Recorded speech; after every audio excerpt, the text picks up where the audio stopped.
Hats off to those who shape the world. Hi, I'm Jen Zollner, part of the Medicine Hat Cowboy Poetry Foundation, and I'm a poet. One of the things I enjoy doing is exploring our community's history and the contribution that elders have made to our lives and to its culture. Recently, I got to spend some time with one of Alberta's champions, a cowboy. He's named Bud VanCleave, but his friends know him as Bud. He deserves our recognition. Hats off to a job well done. It seems like it's the shy guys that surprise us most of all. They're ordinary, and you'll find them quiet. I'm told that Bud VanCleave is one who fits this picture right. As a kid, though, if it's risky, he would try it. At birth, he's Gale and Dallas.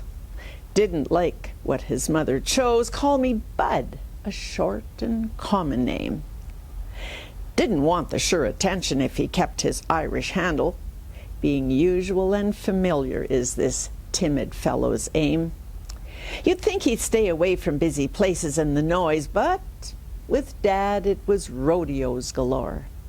He's only just a boy when he's riding bucking steers where the folks are cheering loudly as he's trying to outscore. It's at home where it's tranquil that he's training his pet horse. He'd sit and is able to do tricks. But then he takes to clowning. Dressed in colors really loud? For a shy guy, this performance is a very unusual mix. Most sensational trick of all is his scoop shovel act.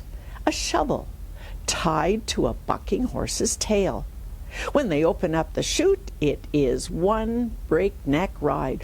Worried audiences are biting on their nails. He is entering in all events at rodeos far and wide.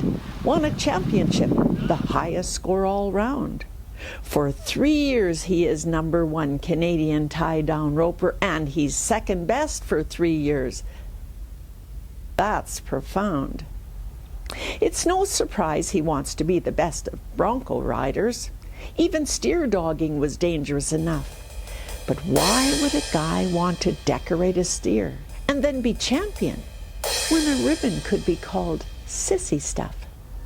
This modest guy made headlines in newspapers across the land, had his photograph in Western magazines. But it's at his ranch he liked to be, where life was much more quiet and serene. Even when retired, he is obvious to the crowds. He's the judge that all the cowboys voted for. With a red flag on his stick, he is glad to be promoting those events that are timed to get a score. There's a lesson we can learn from the common folk like him. Don't be fooled by the quiet and low key. It is practice and ambition that is bound to spell success.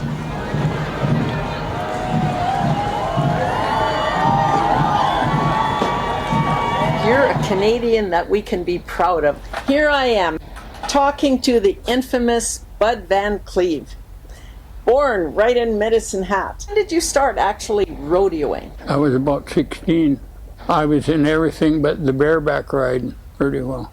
So that was the saddle bronc, the calf roping. Steer decorating, bull riding. How old were you when you got your first Canadian championship? I won that all around in 52. You were only 21 years old. Yeah. You were the calf roping champ for what? 3 years. And then runner-up for 3 years. Yeah. And steer decorating, you did it too. I won Calgary in 58. I'll have to take it to the Royal Hotel. They got a picture of Sports Illustrated in there. We'll see you on there. Hazing. 5 years you were in the winnings. Yeah. For steer decorating. Yeah. And then comes Calgary. Yeah. You won it. Yeah. It was good when you got a handful of money. I think I won in just about 3,000.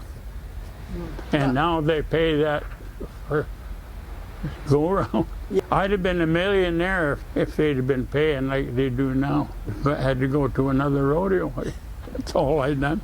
I kept lined up. We rodeoed steady. I had to be under 3 seconds. Yes. And I was 2 and 5. You could fall off a horse quicker. What about your wife? Where was she? She hid under the bleach. She was pretty nervous. Had to be under 3.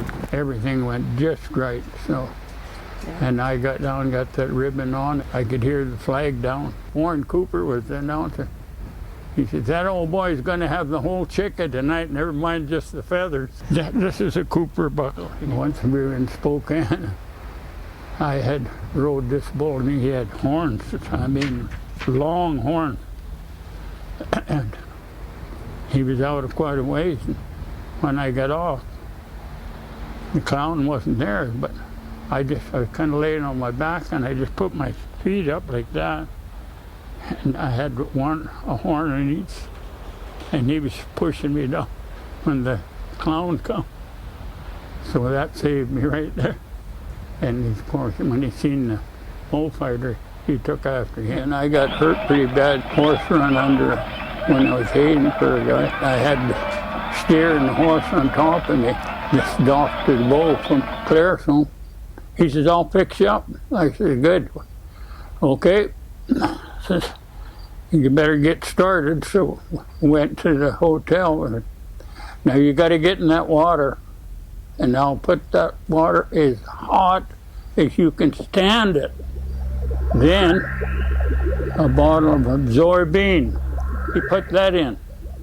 I'll tell you, that limbered me up. I went back to doing all my events. How does steer decorating work? It's just like bulldog. You had this ribbon on your hand, and you put that on their horn. It was a rubber elastic. Then you slipped it on the horn. Anyway, Stan Walker, I was hazing for him one day. And God, he looked, my watch is gone. I know where it is. It's on the steer's horn in the catch pen. And it was. He swiped, and he had one of them bands.